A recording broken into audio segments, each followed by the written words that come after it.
Hi, everybody. This is Arlo Gilbert, co-founder and CEO of Osano, a leading data privacy management platform. And you are listening to the Privacy Insider podcast.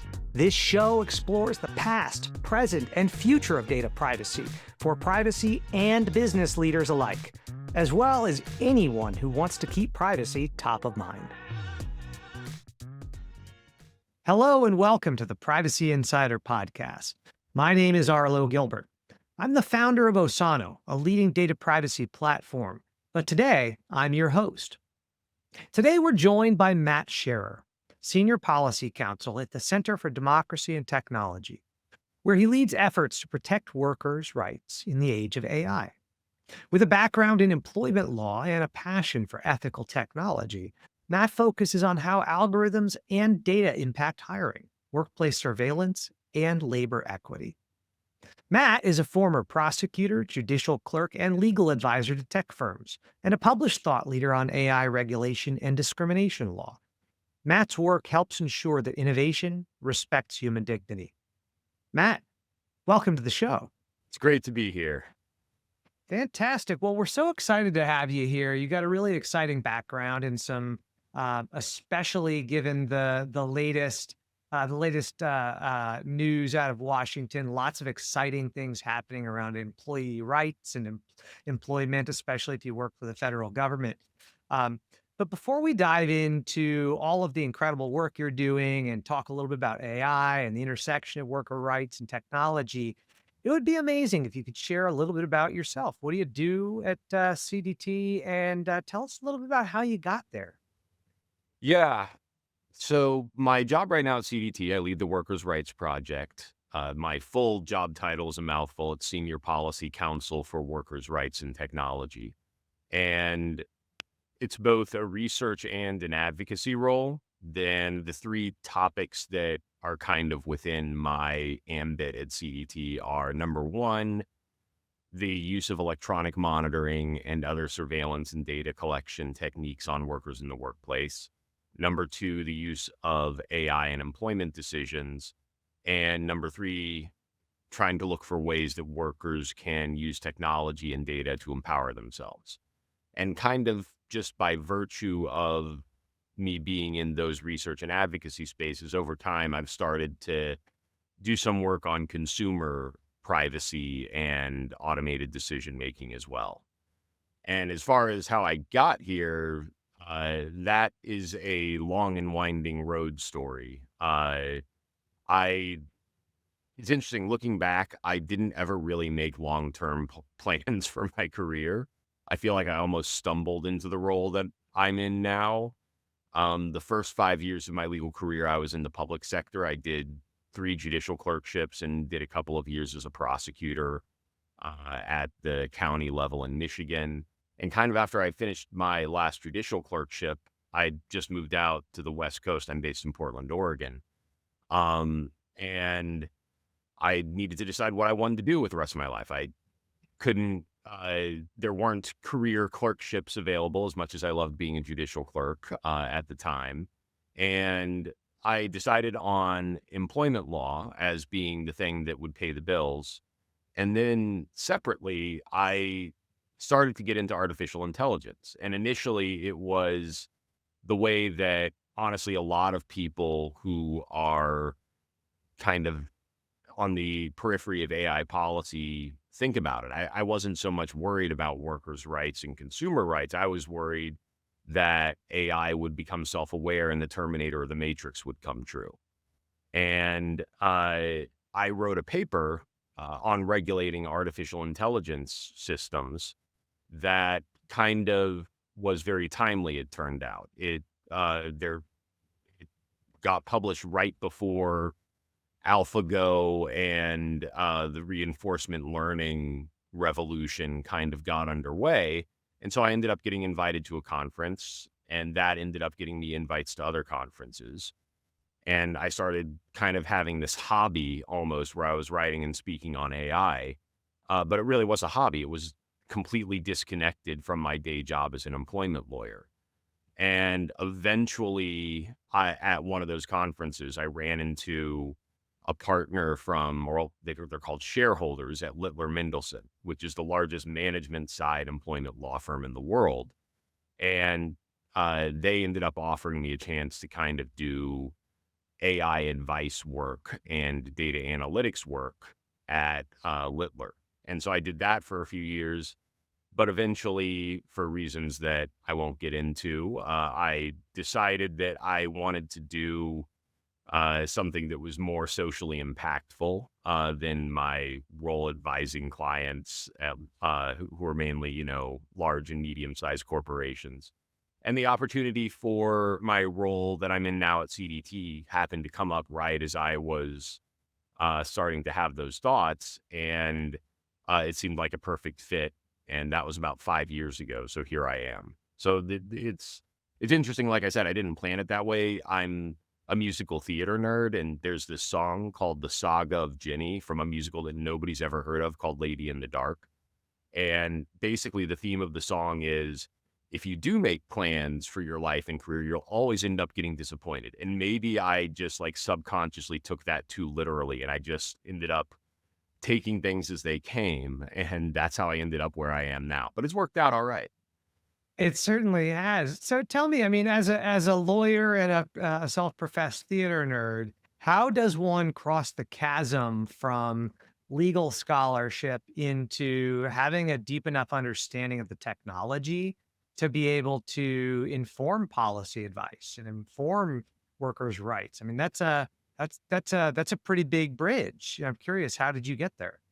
Um, I taught myself a lot about the technical side of AI, and that happened because as I was going to those conferences, I was talking to people who did understand the technology, and I felt like a fool kind of showing up, like you just said, opining on a technology that I only had a vague understanding of.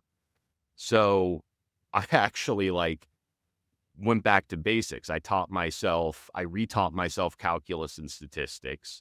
I taught myself the basics of computer science and programming. I graduated to some of the, essential mathematics and theory behind AI and computer science. I actually taught myself multivariable calculus and linear algebra so that I could understand what gradient descent algorithms are doing mathematically and what different types of AI architectures are what they do.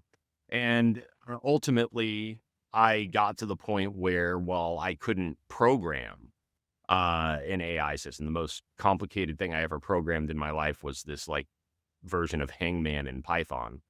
Um, but I got to the point where at least I understood what was going on well enough that I could show up to those conferences. And eventually, when I was at Littler, advise clients with confidence that I knew enough about the technology that I could engage with the engineers and the people who did have a formal technical background on this stuff. But the other That buys you a lot of credibility in those conversations, I imagine. yes, yes and no, because eventually, if you tell the client things that they don't want to hear, whatever respecting credibility they might have had at the beginning seems to wane sometimes. Um, but I mean, to me, honestly, the biggest thing that I got out of that is that the more I learned about the technology, the more it was demystified.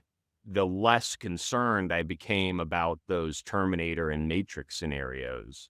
And the more concerned I became about the privacy and social and broader legal and ethical implications of AI.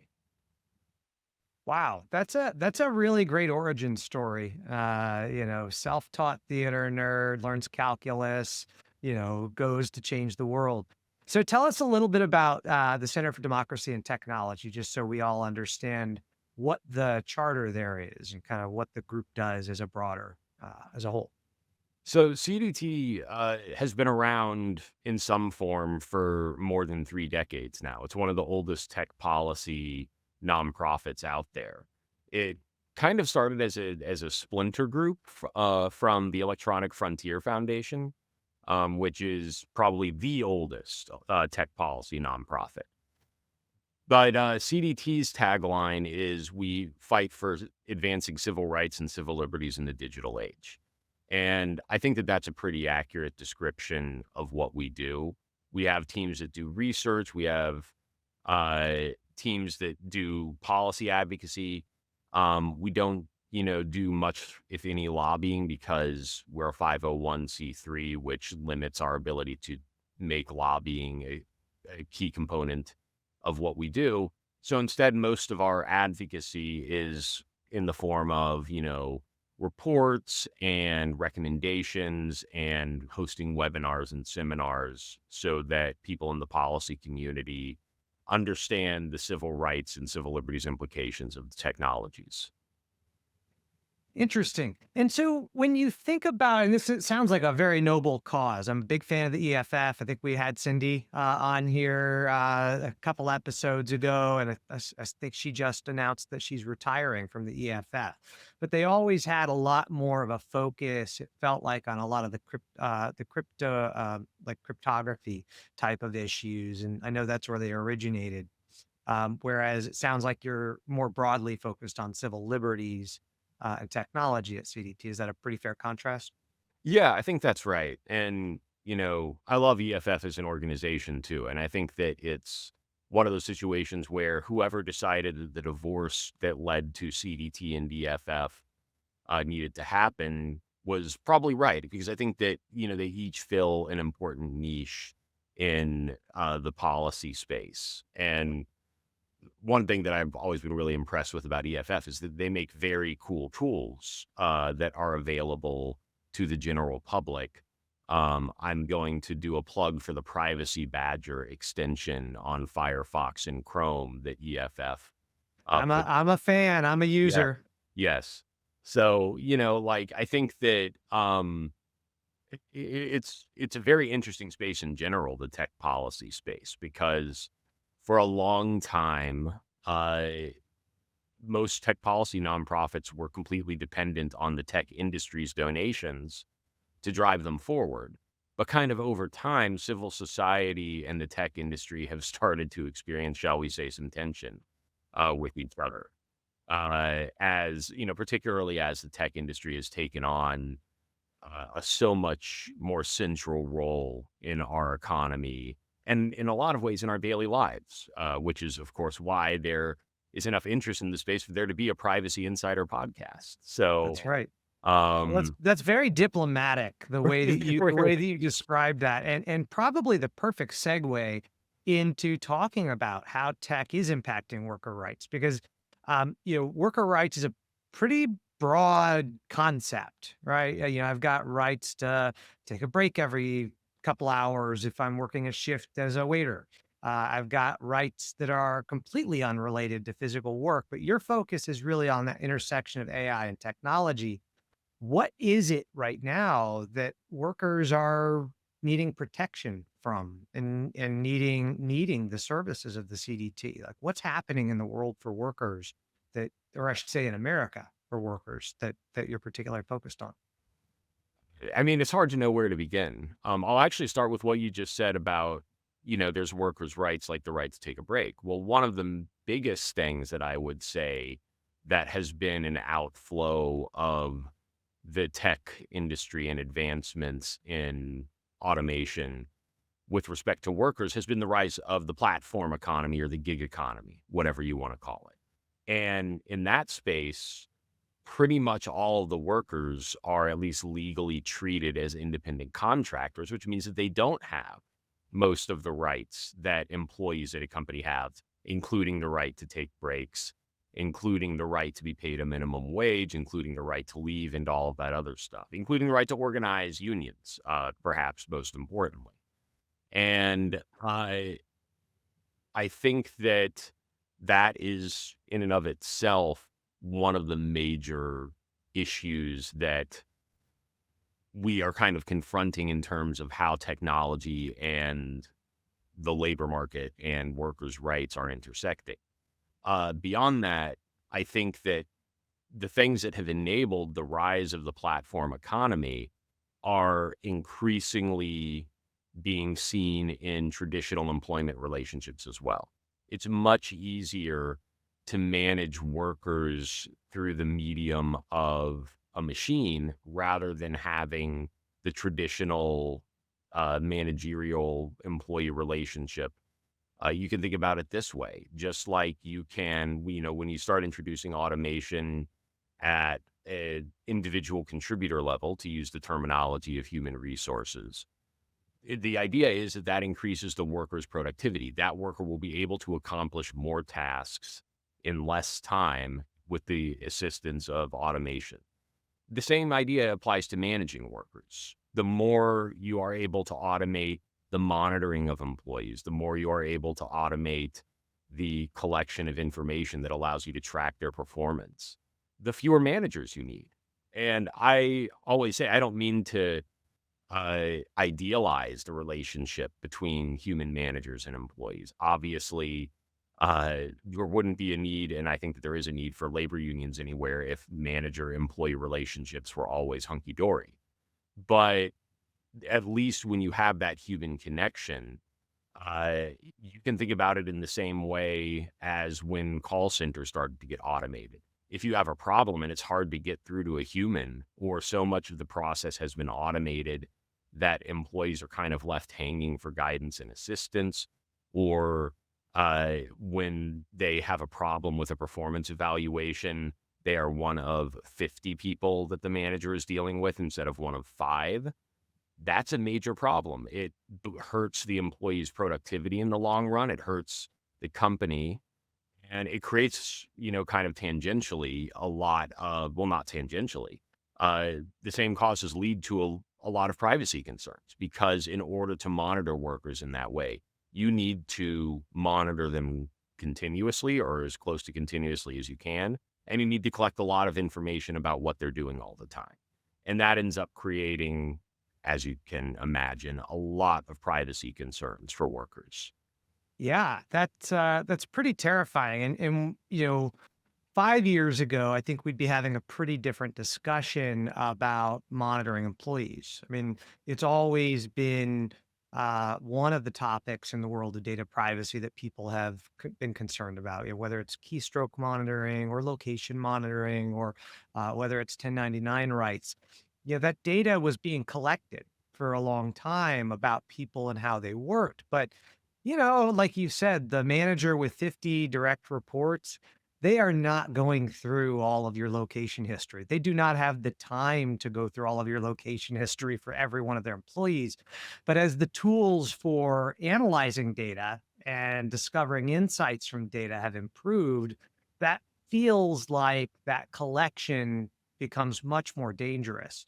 And so maybe it would be interesting. I mean, you do talk a lot about the intersection of AI and workers' rights, and that's so when you think about these big treasure troves of data about your behavior and how you work and your activities, but then you layer in artificial intelligence, which can consume these vast amounts of data and quickly discover insights and make recommendations, that feels like that really changes the calculus. The collection was always questionable to start with, but now one person with 50 employees really can analyze. So what's happening in the world of AI and technology as it relates to workers' rights? I'm really curious how that's changed. I mean, man, there's so much to unpack there. Part of it, I would say, is I think that you made a very good observation that data collection on employees, that started to ramp up well before AI and algorithmic management really started to take hold. And in fact, one of the things that I think kind of led me to leave private practice and advising employers was I got the impression a lot of the time back in the late 2010s that employers were collecting a lot of information on their workers just because they could, not so much because they had a good plan for what to do with it or how to generate value from it. It was just, I mean, everybody, this wasn't too long ago in the grand sweep, but but it seems like it. Back then, the buzzwords were not artificial intelligence, they were big data. And so the idea started to really take hold, I felt like, in a lot of companies, that we need to collect data on our employees because that will allow us to analyze them better and to, gain insights that will help improve productivity, efficiency, et cetera. But as I frequently discovered, like one of my roles I mentioned was kind of doing legal data analytics work. And as part of that, one of the more common ways in which I would get looped in is litigation would arise. The company would get sued. Let's say it was a misclassifying employees as independent contractors when they were actually workers.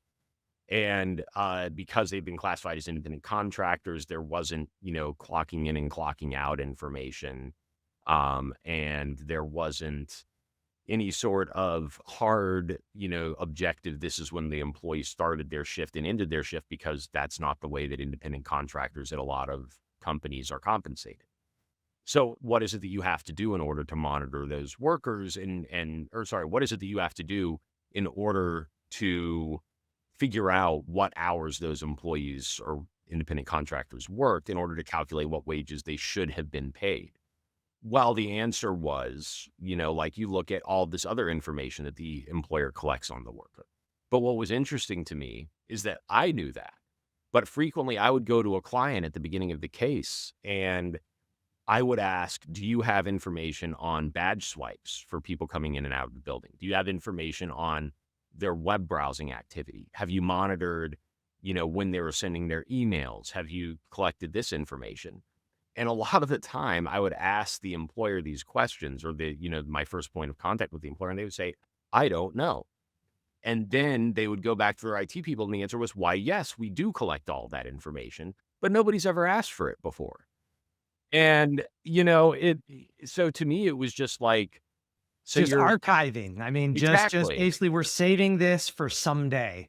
yeah, well, it was data harvesting essentially, but it was data harvesting without a function or disposed purpose. And sometimes, like in those cases, the employer probably wishes that they hadn't done it, because I would come back to them and say, oh, by the way, based on all of the work activity that we're seeing from the data you collected, these workers are owed a lot of money if they were misclassified as independent contractors, and you should have been treating them as employees, because this information shows a lot of them were working more than 40 hours per week. So you need to pay them time and a half for the time that they spent on it. All And that collection bit him in the ass, huh? that's exactly right. And, that's, but again, the kind of like haphazard collection of data, in the sense of you're doing it without really thinking through what value you are unlocking by doing so. That just to me kind of showed it was a disturbing trend in, kind of corporate operations that troubled me more and more as time went on, as did the rise of automated decision making. And the last thing that I'll say though is, you kind of alluded to this, eventually when AI came along, employers started to figure out what they could do with all that extra information. But one of my great theories of life, it's kind of idiosyncratic that I've come around to the more I've been around this stuff, is that there's diminishing return on that and on everything. Yes, you can collect lots of information about workers, but usually once you get past the real basics of monitoring what an employee is doing, what the output of their work product is and the quality is, and usually in a lot of jobs, those are not things that you could actually get at in a real way through data collection and harvesting, because so much of what makes a worker a good employee is not measurable. It's subjective. Or at least at this point, it's subjective and it can't be measured. And you get diminishing returns, therefore, on the more data you collect on them. You're not actually getting more information that you can really use to gain insights as to how good a worker somebody is. And you end up, therefore, in this situation where the more information you collect, the less valuable that each additional piece of information is. But the greater the possibility is that you'll end up collecting information that the worker would feel intruded upon, or that their private lives are being threatened by the fact that it's being collected. Yeah, in analytics, it's almost always true. If you give somebody a spreadsheet with, 1,000 columns, what you're going to find is there's probably 3 or 4 of those columns that are actually the useful predictors for the outcomes you're trying to predict. So it sounds like we have employers collecting these massive quantities of data, getting very little value from the majority of it while creating risk and cultural issues for their company. One thing you mentioned earlier, you mentioned the 1099 workers, and I'm curious to drill down on 2 of these areas. So the first one would be, I'd love to understand when you talk about automated decision making, what does that mean in practice? Is this just resume filtering, or is this much deeper about like, performance management and making hiring and making firing decisions even? And then the second piece of that question is, simply because you mentioned 1099s, are there laws right now that govern this? And is there any kind of difference for 1099 workers and their rights versus those that are employed full time? Let me I'll take the second question first, actually, on the 1099 workers. I mean, almost by definition, 1099 workers or independent contractors or whatever, terminology you use, they have fewer rights than traditional employees. At least in the workplace, they have fewer rights. I mentioned examples of that. They don't have the right to leave. They don't have the right to organize unions, minimum wage, overtime. All of that doesn't apply to independent contractors. Although there are some exceptions that are now arising, we're seeing in the policy space where there are some states that are saying you have to let, like California, you have to let independent contractors, at least in the ride hailing industry, have some right to organize. But by and large, there's a lot fewer rights. But one of the things that's interesting is that there are virtually no privacy rights for employees at the outset. And there's an interesting historical reason for that, which is namely that our laws, the default rules, if you want to call it that, in the absence of a legislature passing a law saying employees have these rights, the default rules for the employee-employer relationship actually come from the ancient English law for the relationship between masters and servants. And so Wow. you can actually think of the default rule for an employee in the workplace is that they have the exact same right to privacy as a servant living under the cupboard, under the stairs in a cupboard in an ancient English manor house, which is to say that they have no right to privacy at all. That is Um, dark. yeah. Um, and that is, so that the interesting thing though is that we have now in the country a bunch of states that have passed consumer privacy laws. And for purposes of the relationship between a platform and the platform worker, that relationship is treated as a consumer relationship. They are that, and so therefore, kind of ironically, there is this one space where arguably, at least in a couple of states like Maryland and California, which have halfway decent privacy laws, the independent contractor has a greater right to privacy in some ways than the traditional employee. But Um, that is fascinating. And I gotta tell you, I'm in the privacy world and I didn't know that. yeah. Well, it's not something that we talk about or think about, but if you are ever enough of a geek like me about the history of this stuff, there's a book called Belated Feudalism that is kind of about how the default rules of workers' rights or the lack thereof in terms of workers' rights in the United States developed. And it was kind of like a conscious choice almost that courts decided that the best analogy for how to treat employees' rights with respect to employers and vice versa was this master-servant relationship. Um, and so until legislatures start passing laws on employee privacy changing that, we're stuck with kind of this common law whose roots literally lie in this very exploitative relationship that used to occur between masters and servants. Wow. Well, so tell us about the automated decision making, because that's a pretty broad term, right? I mean, we all, as managers, as employers, we make decisions all the time. We make decisions often with automated information. Did my sales team hit their quota? Right. I'm looking at an automated report that tells me the results of the sales efforts for the quarter. But it sounds like it probably means a lot more than that when you're talking about legislation and about privacy rights. How do you encompass that concept of automated decision making? I think that I think that there are kind of a couple of layers to that. So I use the term algorithmic management. When I talk about how current employees, active employees, are managed or monitored by automated systems in the workplace.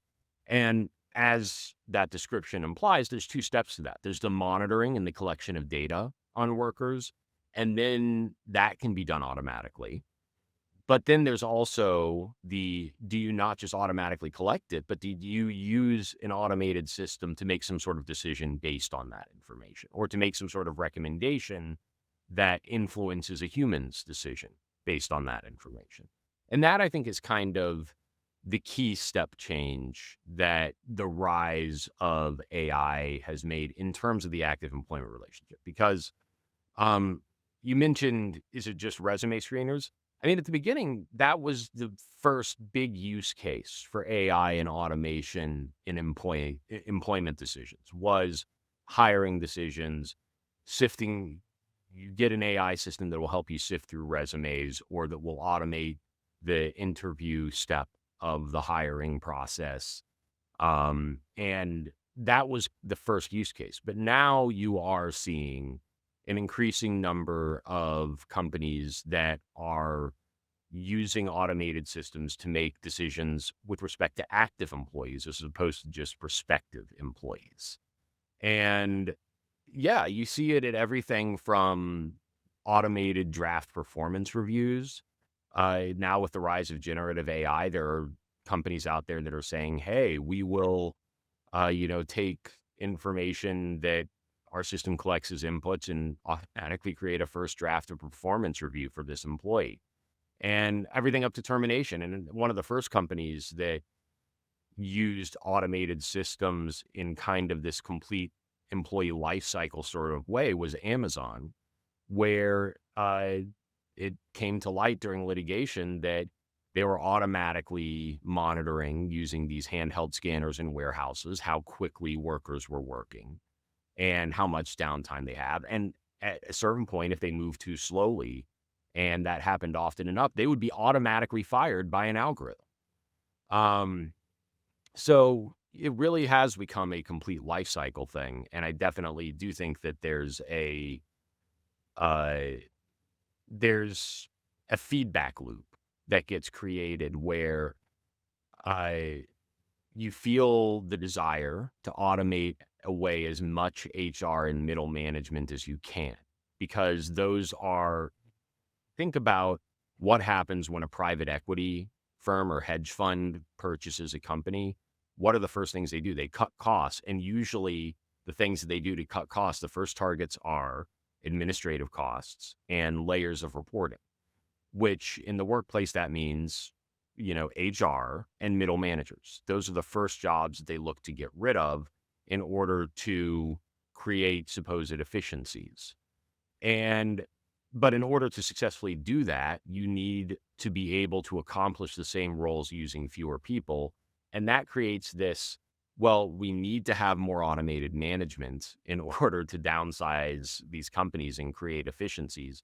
But in order to automate it, we need to collect as much information about our workers' activities and productivity, et cetera, as we can, because without that information, you can't automate those tasks away. So there's this feedback loop where the more you rely on AI, the more you need to harvest employees' data. And once you've harvested that data, you can't help but feel the urge to collect even more to hopefully increase the accuracy of the automated decisions that you're making and increasingly relying on. So let me ask you, I'm looking for your personal opinion here. I mean, it feels like what you just described really runs the gamut, right? I mean, we talk about like resume filtering. That's a pretty legitimate use case. We've had job openings at our business where we open the job and 2 days later we have 2,000 applicants. And we either have to hire somebody full time to go through all of those, or we can run it through some keyword filters. Just just auto reject anybody who's not from the United States because we can't hire outside the United States. Right. So fairly simple uses that seem pretty chill and laid back, right? It's effectively like a better search filter. But then you're talking about this Amazon example, and that feels pretty terrifying, right? Like every moment, every movement is tracked, and there's this instant automated termination. It feels like two big ends of the spectrum. Where is the balance? Like, I'm just curious for your personal opinion here. Yeah, I mean, I would argue that there are definitely concerns with automated resume screening, even. Most notably that they we have not yet reached the point where people's resumes, number one, are an accurate enough reflection of their actual relevant experience and capabilities that you can rely just on their resume to tell you if they have that requisite experience. What I've actually always recommended, and this seems so, 1990s or 2000s level of technology that nobody seems to want, you think that this is the future. What I think would be a great use for resume deciphering and scanning would, instead of, generating some sort of score based on, an algorithm's assessment of a resume, you have the algorithm pull information from a resume and fill out what's essentially a draft of a drop down menu form for the employee that just has so that they can verify, like, okay, is this how many relevant years of experience you have in this field? Is that an accurate statement?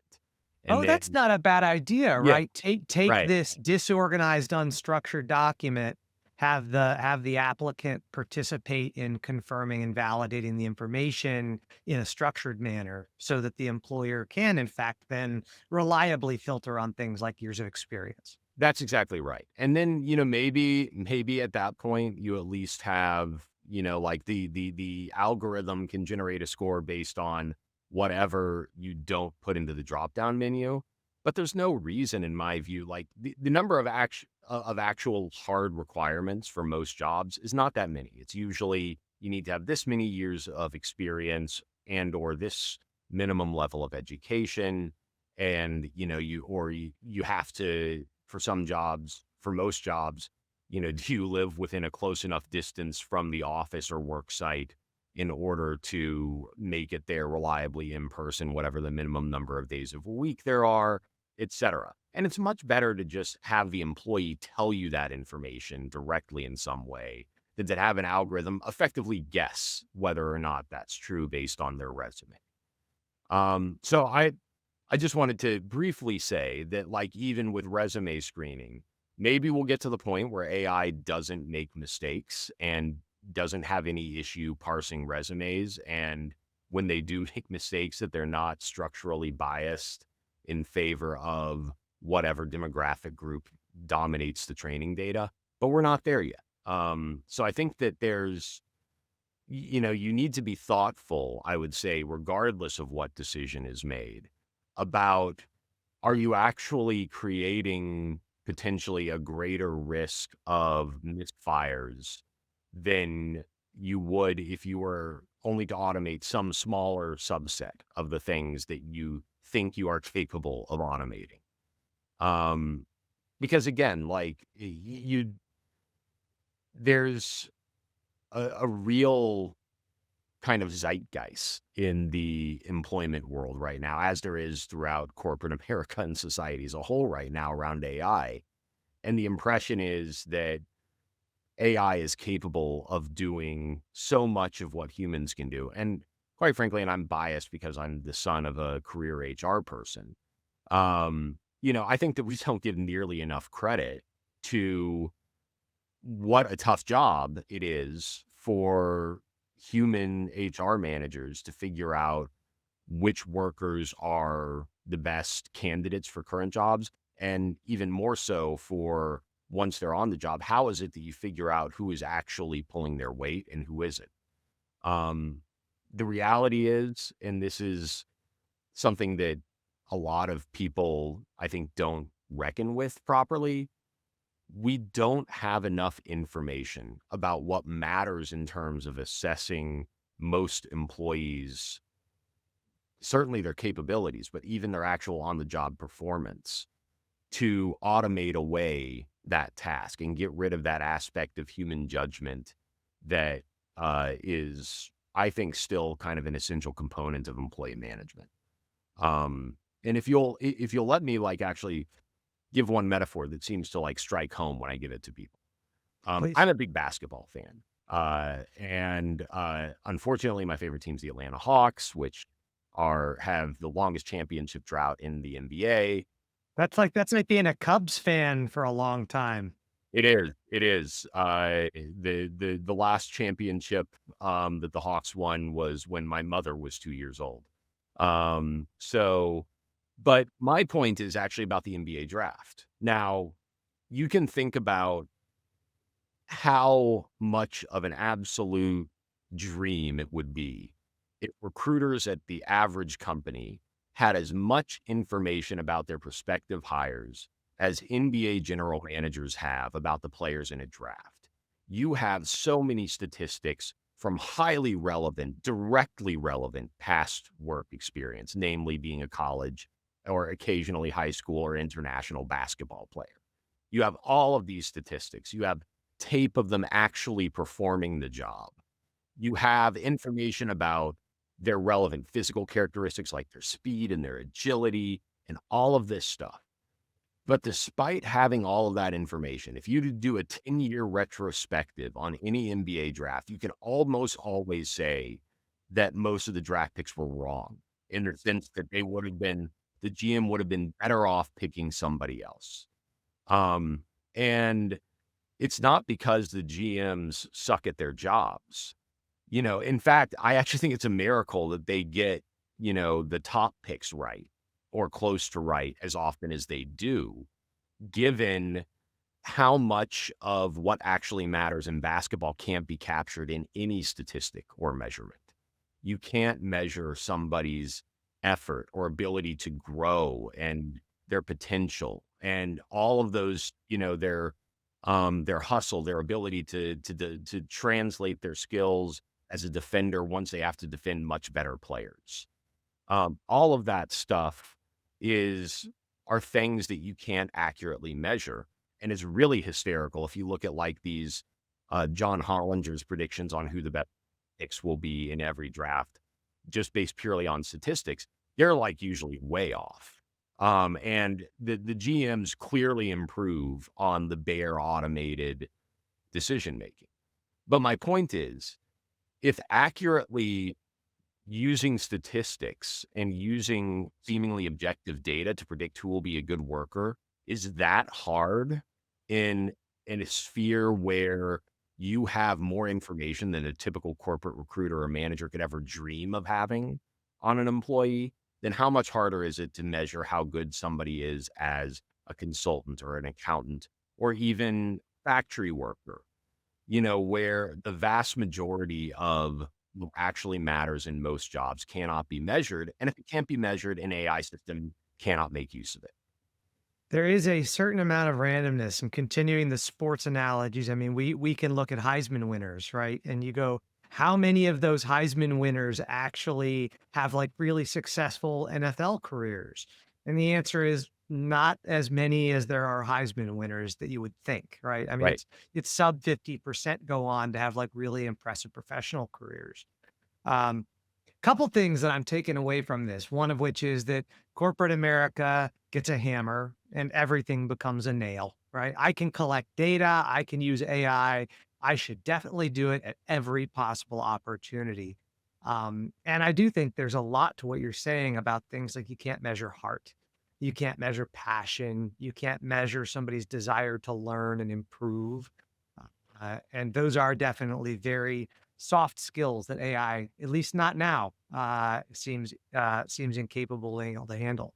And real quick on that, do we want them to be able to measure those things? How creepy would the level of data collection need to be about somebody in order to measure those intrinsic characteristics like effort and heart? You would probably need a level of monitoring and information harvesting that people would not be comfortable with, if you were to even attempt to measure those things.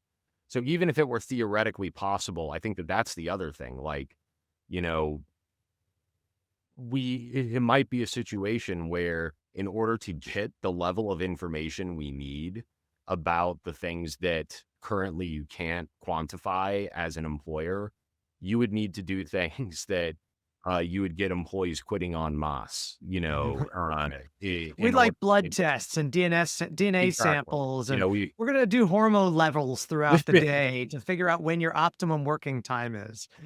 exactly, and there's the funny thing is there are actually, schools of thought that are out there that thankfully are mainly just academic right now, where people are saying that that's kind of where we're going and that that's like kind of the inevitable endpoint where you just lose your privacy and we measure everything so that we can optimize our economy and labor market to the greatest degree possible.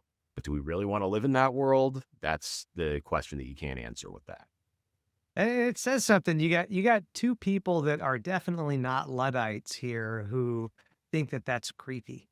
And I do wonder in the future, do we find that people get called Luddites because they don't want to have every moment of their day and every heartbeat measured for their employer's consumption? Well, let me turn the questions. We've talked a lot about ethics, about practices. We've talked a little bit about, 1099 versus, W-2 workers.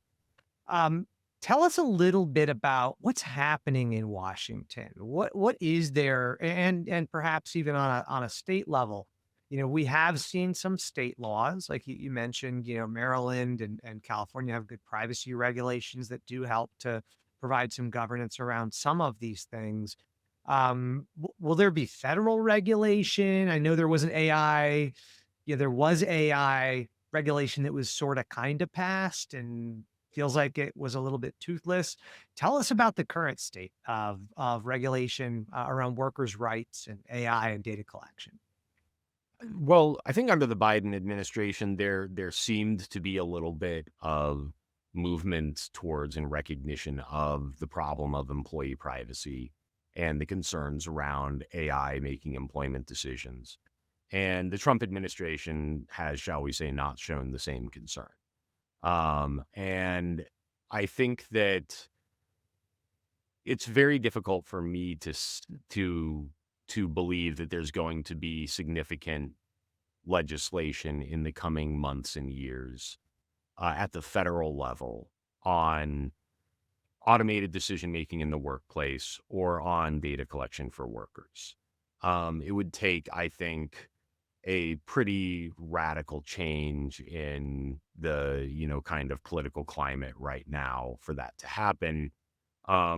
Because just to be, maximum cynicism, the right now, frankly, both parties are so hyped up on the promise and potential of AI and automation that there just does not seem to be a huge appetite among the bulk of policymakers in both parties to really make a push towards that. And certainly, I don't think that there's any chance of it happening in the Trump administration.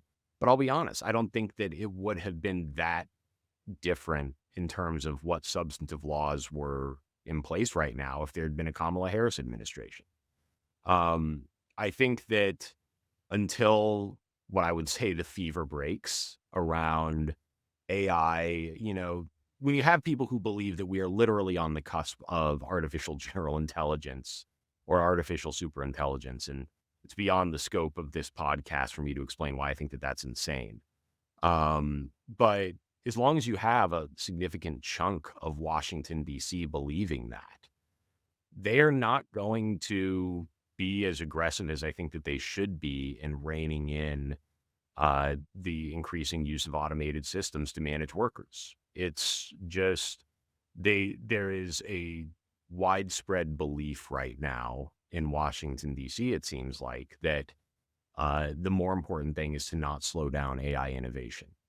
And unfortunately, I think it's the workers who are catching strays a lot of the time as a result. Do you remember there was, I think it was the VPPA, which was the video privacy regulation that came out a long time ago. And my recollection is that it came out because, and this is the law. It's kind of a tangential law that most people don't pay attention to, but it effectively says that you can't share somebody's video viewing history with somebody else, right? As if you, and this was driven because Blockbuster Video turned out that they were using your viewing history to sell to direct marketers. Interesting. And what I thought was fascinating about this one is that the final straw that really got the federal government to go and focus on this was that all of Congress and judges and even POTUS, they were renting movies from Blockbuster. And suddenly they were like, wait a second, that could impact me. And I really don't want people to know what I've been renting at the video store.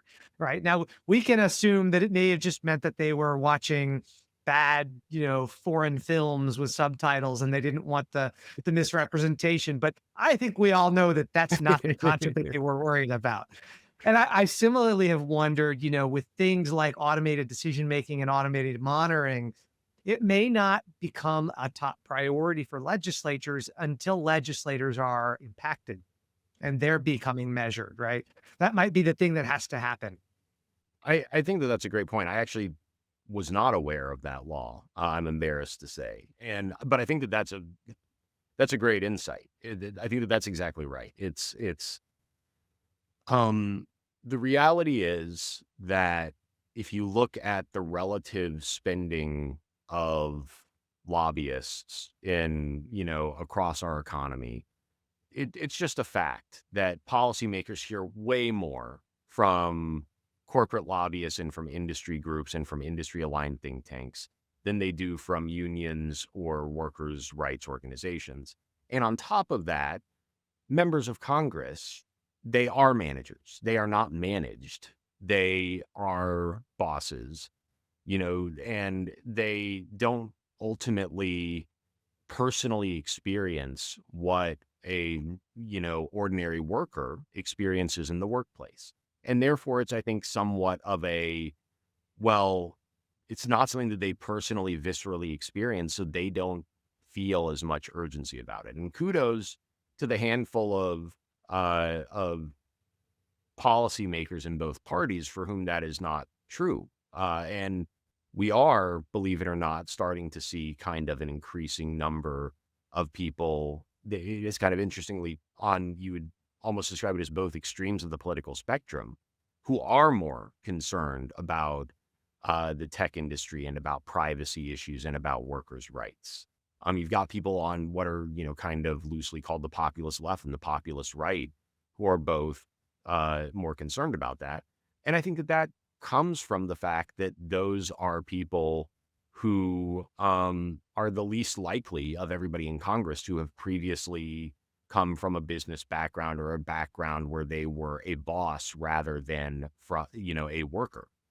So I do think that that's a great point, and that a lot of it just comes from the fact that Congress fundamentally members of Congress and legislators in most states fundamentally have a much easier time accepting and thinking about things from the perspective of somebody in C-suite than they do somebody who is on a factory or warehouse floor.